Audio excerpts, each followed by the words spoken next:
Hi hello అండి. నమస్తే అందరికీ. నిన్న చేసిన వీడియో మీద కొంతమంది ఒకళ్ళిద్దరూ ఒక 2, 3 డౌట్స్ అడిగారండి. అదే నిన్న చేసిన వీడియో ఏంటంటే ముద్దాయిని అరెస్ట్ చేసిన లాయరు దాని గురించి అడిగారు. ఏమని అడిగారంటే మ్, ప- ఆ, అడ్వకేట్ కమిషనర్ గారు ముద్దాయిని అరెస్ట్ చేయడానికి వెళ్ళేటప్పుడు పోలీస్ ఎస్కార్ట్ ఇస్తారా అని చెప్పని అడిగారు. దాని గురించి నేను ఎక్స్ప్లెయిన్ చేస్తున్నానండి.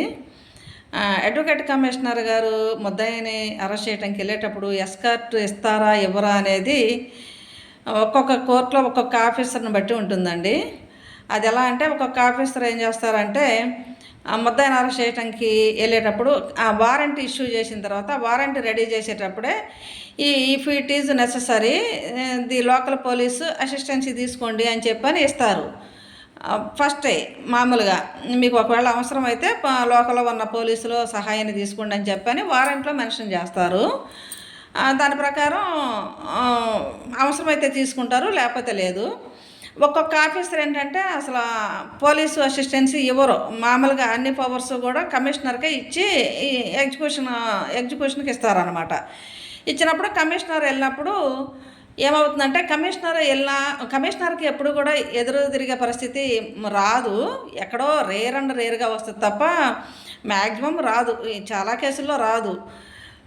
ఎందుకంటే మామూలుగా కమిషనర్ వెళ్తారు, వారెంట్ చూపిస్తారు, వాళ్ళకి ఎక్స్ప్లెయిన్ చేస్తారు ఏ కేసులో ముద్దాయిగా ఉన్నావు, ఏ కేసులో ఎప్పుడు వారెంట్ వచ్చింది, ఆ వారెంట్ ఎగ్జిక్యూషన్ అయిన తర్వాత పరిస్థితి అన్నీ వివరించి చెప్తారు కాబట్టి మ్యాక్సిమం కోఆపరేట్ చేస్తారు. ఇంకా ఎప్పుడో ఎవరో ఒకళ్ళు అలా ర్యాష్గా బిహేవ్ చేసినప్పుడు ఏమవుతుందంటే పోలీస్ స్టేషన్కి లోకల్లో ఉన్న పోలీస్ స్టేషన్కి వెళ్ళి రిపోర్ట్ ఇస్తే ఏమవుతుంది, ఒక్కోసారి ఏమో రిపోర్ట్ ఇస్తారు. రిపోర్ట్ ఇస్తే పోలీసులు రిపోర్ట్ తీసుకుంటారు. ఇలా మా మీద దౌర్జన్యం చేశాడు, మాకు ఎదురు మా డ్యూటీకి మా డ్యూటీని మమ్మల్ని చేసుకొని అడ్డగించాడు అని చెప్పని రిపోర్ట్ ఇస్తే రిపోర్ట్ తీసుకుంటారు. కానీ అతను అరెస్ట్ చేసే విషయంలో ఏమంటే ఒక్కోసారి ఒక పోలీస్ ఆఫీసర్ కోఆపరేట్ చేస్తారు, ఒక్కొక్క పోలీస్ ఆఫీసర్ చేయరు అనమాట. ఒక్కొక్కరు ఏంటంటే అది మా డ్యూటీ లాగా పార్ట్ అండ్ పార్సలే కదా అని చెప్పని ముద్దాయిల్ని పిలిపించి కోఆపరేట్ చేస్తారు. ఒక్కొక్కళ్ళు ఏం చేస్తారంటే మాకెందుకు వచ్చిన గొడవలే, ఇది మాకు సంబంధించింది కాదు కదా అని చెప్పని వాళ్ళు పట్టించుకోరు అనమాట. పట్టించుకున్నప్పుడు ఏమవుతుందంటే మళ్ళీ కమిషనర్ గారు కోర్టుకు వచ్చి జరిగిన విషయాన్ని ఇలా కోఆపరేట్ చేయట్లేదు, మాకు పోలీస్ అసిస్టెన్సీ కావాలి అని చెప్పని పిటిషన్ ఆ రిపోర్ట్ రాస్తే, జరిగిన విషయం రిపోర్ట్ రాస్తే మళ్ళీ నెక్స్ట్ వారెంట్ అది అపాయింట్ మెన్షన్ చేస్తారనమాట. లోకల్ పోలీసులకి డైరెక్షన్ ఇస్తూ వాళ్ళ సహాయాన్ని తీసుకోండి అని చెప్పని డైరెక్షన్ ఇస్తారనమాట. అప్పుడు వెళ్ళి వాళ్ళ పోలీసుల సహాయంతో అరెస్ట్ చేసి తీసుకురావచ్చు. ఇంకోటి ఏంటంటే ఇంకొక క్వశ్చన్ ఏం అడిగారంటే అంటే ముద్దాయిని కోర్ట్ అవర్స్లో కాకుండా కోర్ట్ అవర్స్ దాటిపోయిన తర్వాత తీసుకొస్తే ఎక్కడ ప్రొడ్యూస్ చేస్తారు అని చెప్పని అడిగారు.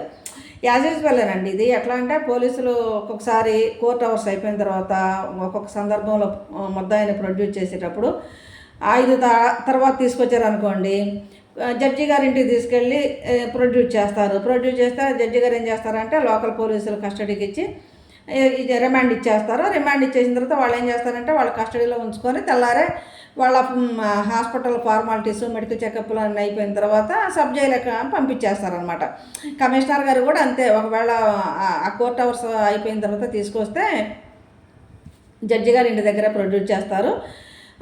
మామూలుగా జడ్జి గారు కూడా అంతే పోలీస్ కస్టడీకి ఇచ్చి రిమాండ్కి ఇచ్చేస్తారనమాట. పోలీసులు తెల్లారే సబ్ జైలుకి ప్రొడ్యూస్ చేస్తారు, వాళ్ళు సబ్ జైలుకి పంపించేస్తారు. మ్యాక్సిమం ఏంటంటే ఒక 100 కేసుల్లో 2, 3 కమిషనర్కి ఎదురు తిరిగే సందర్భాలు ఉంటాయి తప్ప ఏ ఒక్క ముద్దాయి కూడా కమిషనర్ గారికి కోఆపరేట్ చేస్తారు. ఇబ్బంది కలిగించే పరిస్థితి అయితే రాదు. ఎందుకంటే వాళ్ళకు కూడా కోర్టులో అన్న గౌరవం ఉంటుంది, భయం కూడా ఉంటుంది కాబట్టి ఇబ్బంది ఏం పెట్టరు. అలాంటి సందర్భాలు చాలా తక్కువగా ఉంటాయి. నేను ఎగ్జిక్యూషన్ చేసిన కమిషన్లో అయితే మాత్రం 1-2 సందర్భాలు అలా ఉన్నాయి. ఎందుకంటే మేము ఇటు గద్వాలు వెళ్ళి ఒక ముద్దాయిని అరెస్ట్ చేయడానికి వెళ్ళినప్పుడు అతను చాలా ఇబ్బంది పెట్టాడు. మాకు ఇబ్బంది పెడితే నేను అక్కడున్నాను ఇక్కడున్నాను అని చెప్పి ఉదయం నుంచి సాయంత్రం దాకా ఫోనుల్లో అబద్ధాలు చెప్పాడు. ఇంకా నాకు ఇసుకొచ్చేసి అంటే లోకల్లోనే ఉన్నాడని మాకు ఇన్ఫర్మేషన్ ఉంది.